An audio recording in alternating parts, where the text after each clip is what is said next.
We're on to chapter 8 of the Bhagavad Gita. This chapter is called Akshara Brahma Yoga. Akshara means imperishable. So this is talking about the imperishable Brahman. And Krishna is bringing in some ideas that were in chapter 6. Chapter 6 was about meditation. And he's also bringing in some things from the last chapter, chapter 7,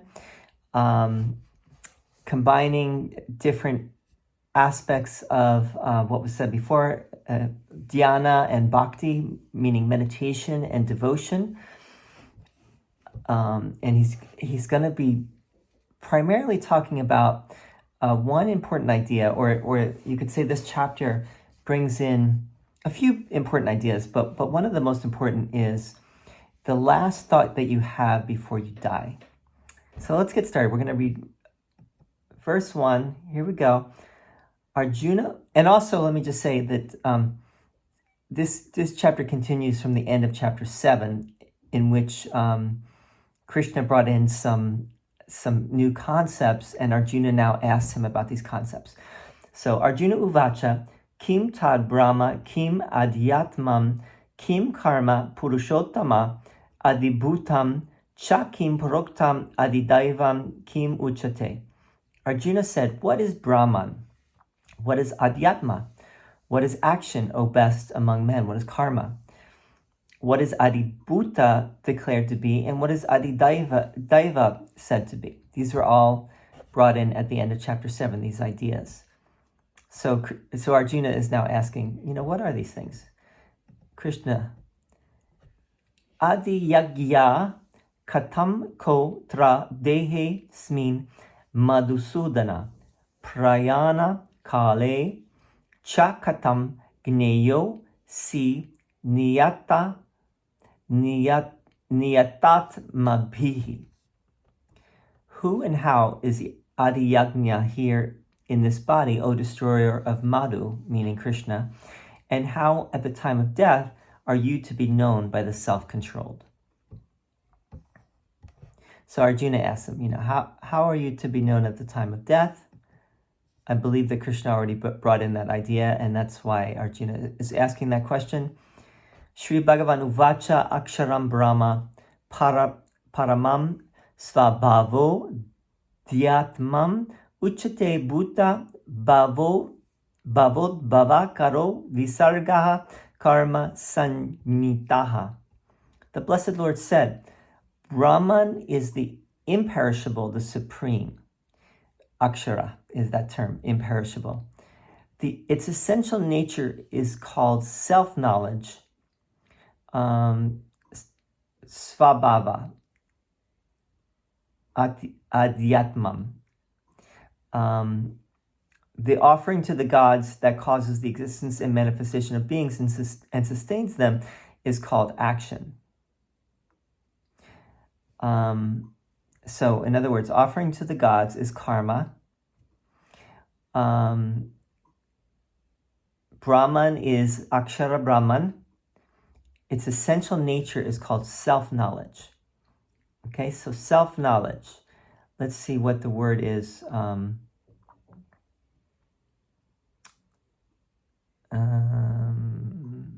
svabhava. So that term, self-knowledge. Svabhava adhyatmam.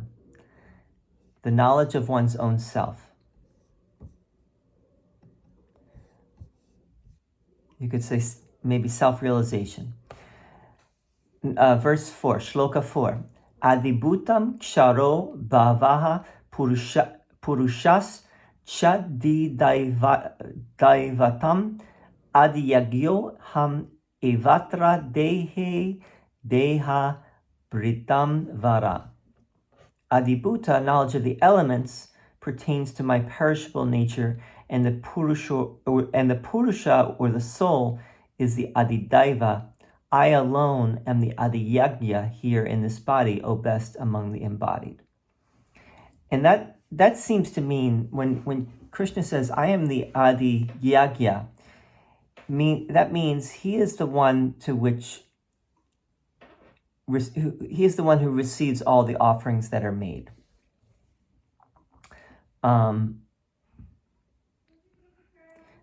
Knowledge of Adibhuta is knowledge of the elements of Krishna's perishable nature, which is kshara. Kshara bhava is the term here. The knowledge of Krishna's perishable nature, meaning that part of that, remember those eight things that Krishna described in the last chapter? The 5 elements, and then ahamkara, manas, and buddhi, meaning the ego, the intellect, and the mind. Well, those are that's adibhuta, right? And the purusha, or the soul, is the adidaiva, meaning that would be the higher nature of Krishna, is the purusha. That's, by the way, where we get our word person. It comes from the Sanskrit. The Indo-European language family includes English and Greek and Latin, and they're all connected, all these languages. 5. Antakale cha mam eva smaran muktva kalevaram yaha prayati samad bhavam yati yatra sanshayaha. And whoever, leaving their body, goes forth remembering me alone at the time of death, they will attain my being. There is no doubt about this. So this is a one of those great lines of the Bhagavad Gita. The memorable and often quoted lines. Whoever leaves their body remembering Krishna will attain Krishna. And that's a strong statement, because it seems, just because someone is remembering Krishna at the end of their life, they will attain self-realization? Is that really true? I think the point, though, is, and I think Krishna is going to add to this, but the point is that you have to be remembering Krishna constantly for that to work.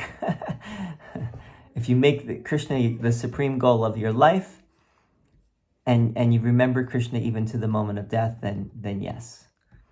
Yam yam vapi smaran bhavan tyajatyante kalevaram tam tam evaiti kaunteya sada tad bhava bhavitaha. Whoever at the end leaves the body thinking of any being, to that being only does he go. O son of Kunti, Arjuna. O son of Kunti is another name for Arjuna, due to his constant thought of that being. So this is getting at something that Krishna said in the last chapter about the bhaktas, the bhakti, the path of bhakti, which is the path of devotion. And he said that I receive, and whatever form anyone chooses to worship me in, they will receive that. I will come to them in that form, whatever form that is. But he also says that worship me alone, the highest.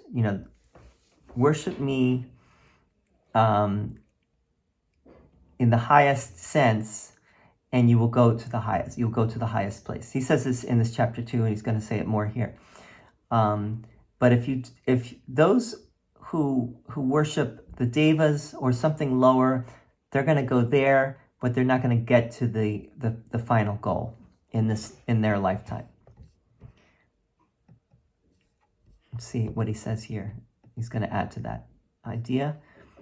Tasmat sarveshu kaleshu mam anusmara yudhya cha mayarpita manobudir mam evaishyasanshayam. Therefore, at all times, remember me only and fight. With your mind and intellect fixed on me, you will undoubtedly come to me alone. This is another classic line. Therefore, at all times, remember me only and fight. With your mind and intellect fixed on me, you will undoubtedly come to me alone. Now, there's there's another verse where obviously Krishna is not talking about the physical battle that Arjuna has to fight. He's not necessarily talking about fighting the Kauravas on the battlefield here. He is talking, what is the fight? It's the good fight, fight the good fight, which is from, I believe, from Timothy in the New Testament. And what is that good fight? What is that fight? It's the fight to constantly remember to keep that steady focus on Krishna, or on, you could say, on the divine, on God, on the highest reality.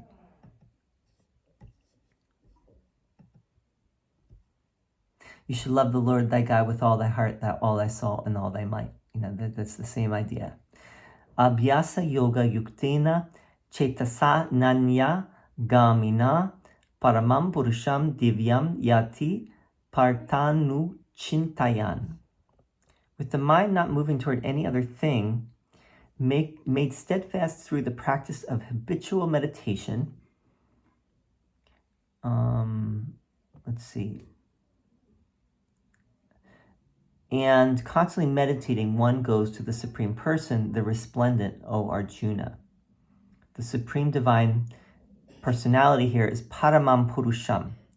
Paramam Purusham is the Supreme Purusha. So with the mind focused only on that, through habitual meditation, constant meditation, you will go to the Supreme, O Arjuna, right? So this is clarifying. This requires constant meditation, constant practice. Abhyasa yoga. This brings in the concept of abhyasa, which comes in the Yoga Sutras as well. Meaning practice. Usually abhyasa is understood as practice. Yuktena, in the yoking, right? In the yoking, constantly engaged in that practice of yoking, of yoga. Verse 9.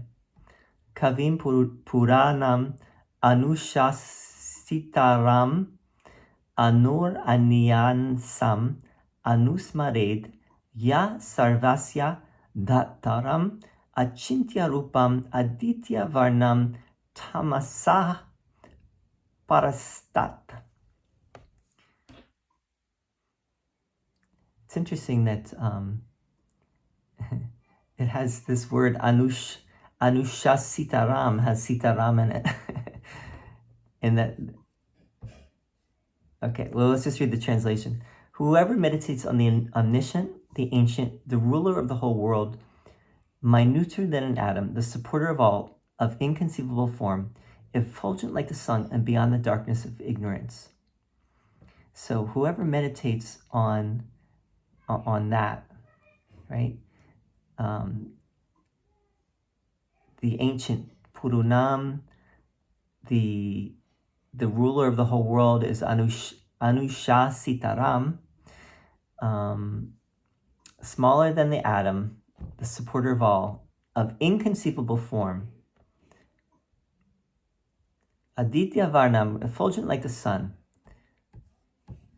Anyway, that's an interesting verse right there. Could spend more time on that one.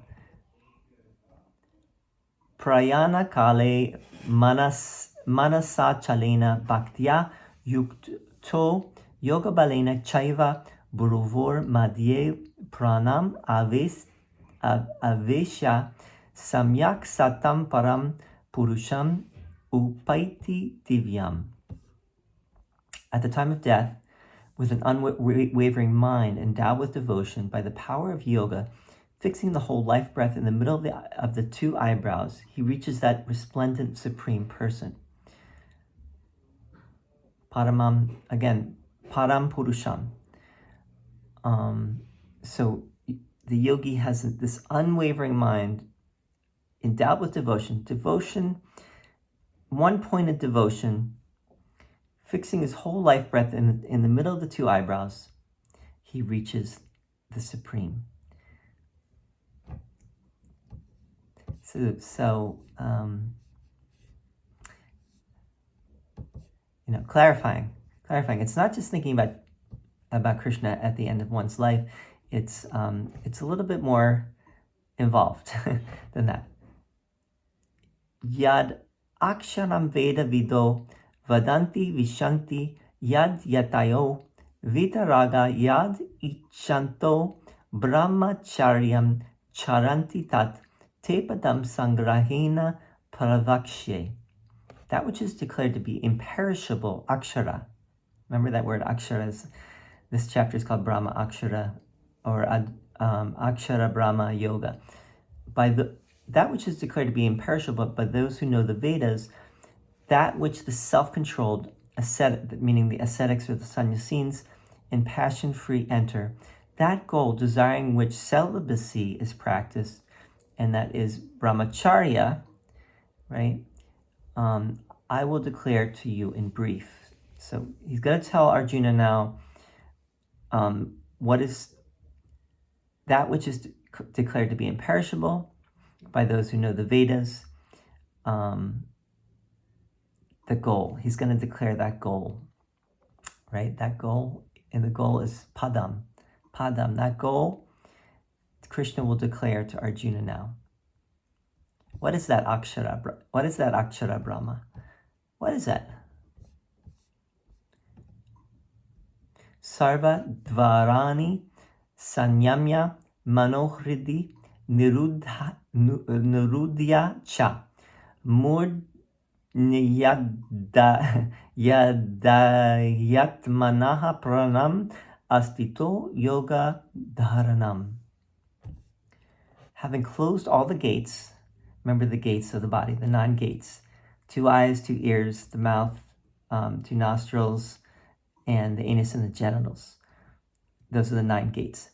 Having closed all the gates, confined the mind in the heart, and fixed the life breath in the head, engage in the practice of concentration, yoga dharanam, concentration. And this is in the Yoga Sutras, this is the 6th of the 8 limbs of yoga. After dharana, it comes dhyana and then samadhi.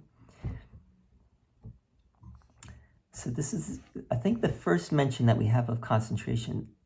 Could be, maybe not the first, but one of the first.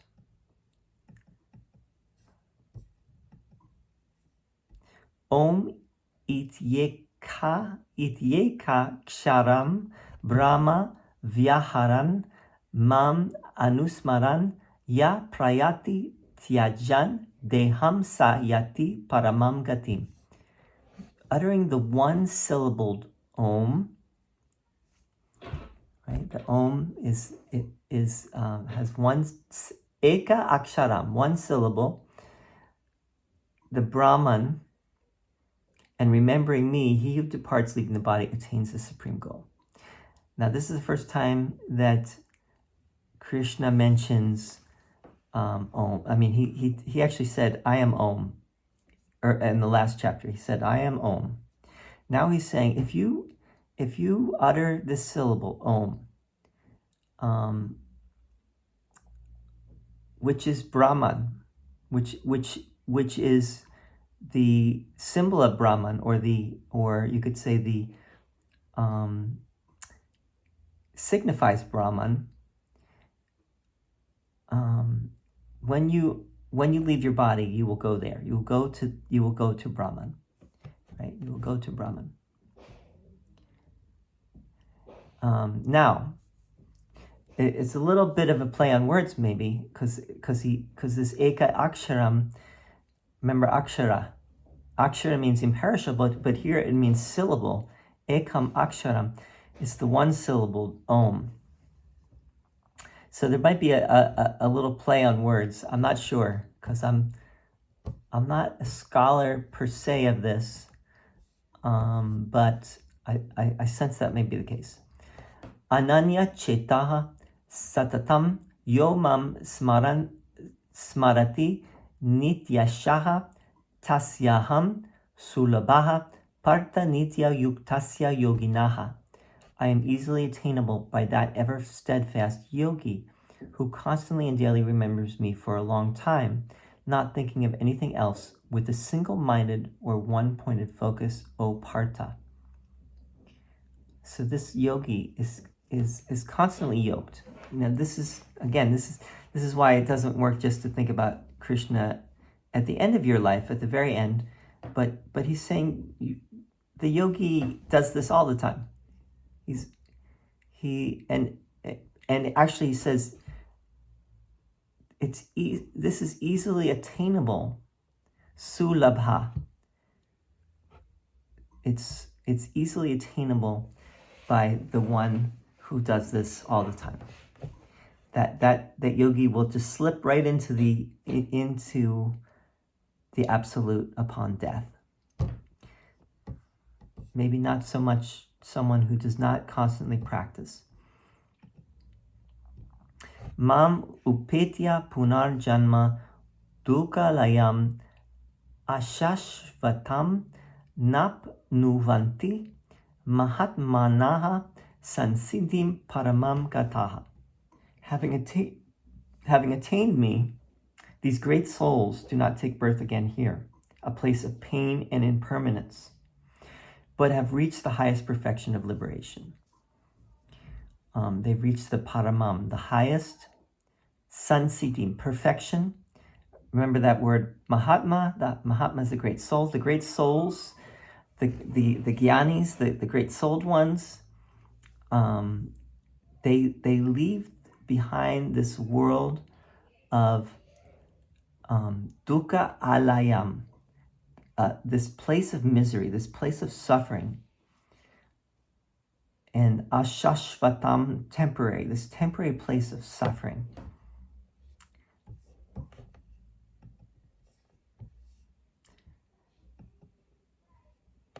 Abrahma bhuvanal lokaha punar avartino arjunamam upetya tu kaunteya punar janma na vidyate. All the worlds, including the world of Brahma, are subject to return again, O Arjuna. But he who reaches me, O son of Kunti, has no rebirth. Now, when he says the world of Brahma, does he mean Brahman or does he mean Brahma? I think he's talking about Brahma, the creator, not Brahman, the absolute. Because obviously when he's talking about Brahman, he's talking about the absolute reality. And Krishna, as we said before, is in the form in which Arjuna is seeing him, and even in his cosmic form, he's still Saguna Brahman. He's Brahman with a form, but Nirguna Brahman is Brahman without a form, and that would be the highest. So, in other words, that soul who attains that has no rebirth, whereas everyone else is born again into a body. But that one goes beyond punarjanma, which is rebirth, transmigration. 17. Sahasra yuga paryantam ahar yad brahmano vidu. Ratrim yuga sahasrantam te ho ratra vido janaha. Those who know the day of Brahman, day of Brahma, which lasts 1,000 yugas meaning ages, and the night, which also lasts 1,000 yugas, know day and night. This is a tough one. This would take some explanation. But basically, the day of Brahma lasts 1,000 ages, 1,000 yugas, and the night of Brahma lasts 1,000 yugas. There's some stuff in here that would take a real scholar to explain. I'm not up to it myself, but avyaktad tayaha sarvaha prabhavantyahar agame ratriyagame praliyante tatraiva vyakta sanjnake. From the unmanifested, all the manifested worlds proceed upon the arrival of the day. Upon the arrival of the night, this is again talking about the day of Brahma and the night of Brahma, they dissolve indeed into that which is known as the unmanifested. So the from the unmanifested comes when the day begins, the day of Brahma begins. From the unmanifested, all beings come into existence, and then for the night of Brahman, all beings go back into the unmanifested once again. Verse 19. Bhuta gramaha sa evayam bhutva praliyate ratriyagame vashaha parta prabhavatyahar agame. This same multitude of beings, being born again and again, helplessly dissolves, O Arjuna, into the unmanifested at the coming of the night, and comes forth at the coming of the day.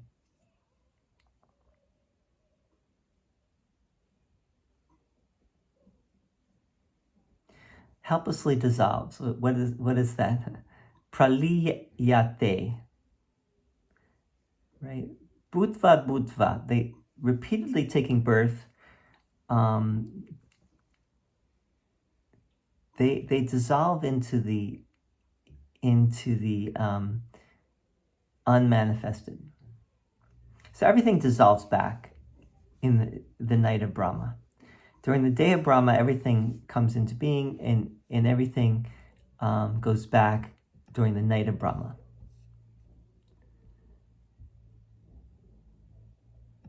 But, here we go. But, verse 20, paras tasmat tu bhavo nyo vyakto vyaktat sanatanaha yasa sarveshu bhuteshu nasyatsu na vinashyati. But verily there exists higher than this unmanifested another unmanifested eternal sanatana, eternal avyaktat. So it says vyakto vyaktat sanatana. But verily there exists higher than this unmanifested another unmanifested eternal, which is not destroyed even when all beings are destroyed. So in other words, beyond this day and night of Brahma thing that he's talking about, where things come into being, everything comes into being, and then everything dissolves back, but there is a higher unmanifested, I guess you would say this is Brahman, that where nothing is destroyed, right?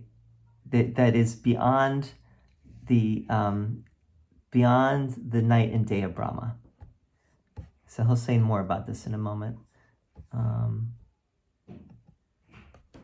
Avyakto kshara ityuktas tam ahuhu paramam gatim yam prapya na nivartante tad dhamma paramam mama.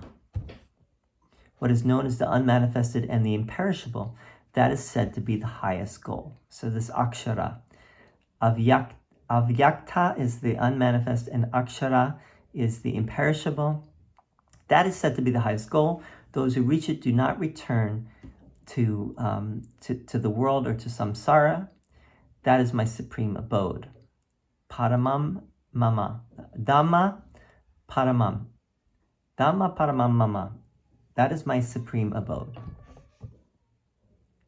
Tat. That is my supreme abode. 22. Purusha sa para parta bhaktya labhyas tvananyaya yasyantaha stani bhutani yena sarvamidam tatam. That highest Purusha, O Arjuna, is attainable by unswerving devotion to him alone, within whom all beings dwell and by whom all this is pervaded. So this is the highest Purusha, right? This is the supreme Purusha, the Paramam Purusha. And this is attained by unswerving devotion, right? Absolute focused devotion.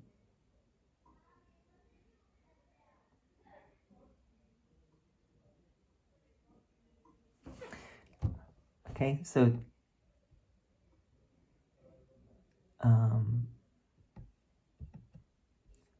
just more of the same in a way, but you know, it keeps reiterating, but also adding a little bit each time. Yatra kale tvana vritim avritim chaiva yoginaha prayata yanti tam kalam vakshami bharatarshapha. Now I will tell you, O chief of the Bharatas, Arjuna, the times of departure at which the yogis will return or not return. So now he's going to talk about this. This gets a little esoteric, and this is where I'm not going to be able to fully explain this, but we're going to read it anyway. Agnir Jyotir aha shukla shan masa uttarayanam tatra prayata gachanti brahma vido yajanaha. Fire, light, daytime, the bright fortnight. Fortnight is 2 weeks. The 6 months of the northern path of the sun departing, then men who know Brahman go to Brahman.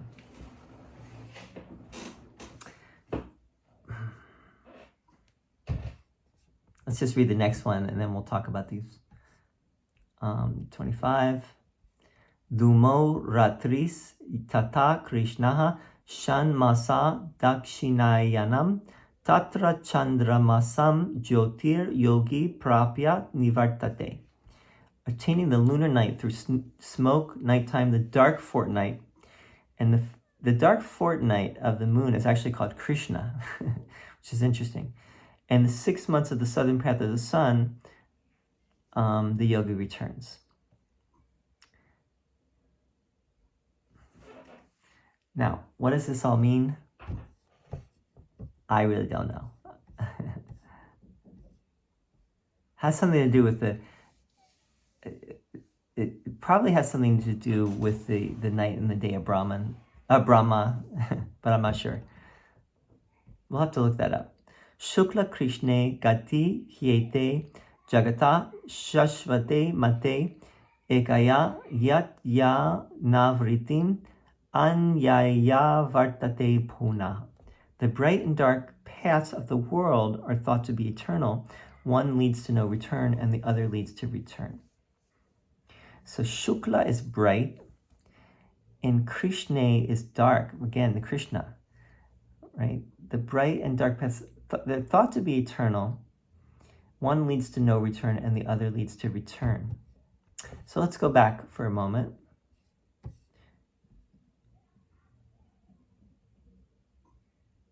So again, you know, what I can say about this is the dark fortnight, which is Krishna, the yogi returns, right? The bright fortnight, and let's read what is the bright fortnight? Is Shukla, right? So knowing Krishna, the dark fortnight, the yogi returns, but knowing the light fortnight, Shukla, the yogi does not return. That should tell you something right there. Might be a play on words.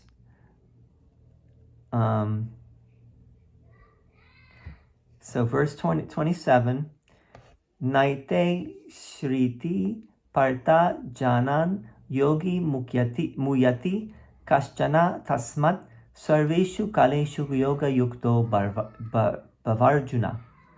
Knowing these paths, O Arjuna, no yogi is deluded. Therefore, at all times, be steadfast in yoga. Yoga yukta bhava. Be steadfast. Be yoked to yoga, Arjuna, at all times. Sarveshu kaleshu. It's a nice rhyme there. Sarveshu kaleshu, at all times. Be yoked.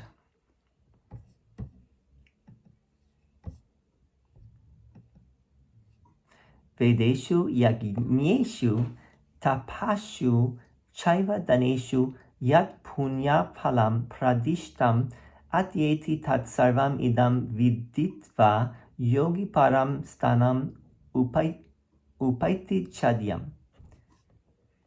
Whatever fruit or of merit is declared in the scriptures to accrue from the study of the Vedas, the performance of sacrifices, the practice of austerities and gifts, beyond all this goes the yogi, having known this, and he attains to the supreme primeval abode, the first or the ancient, the adyam, the original abode, stanam.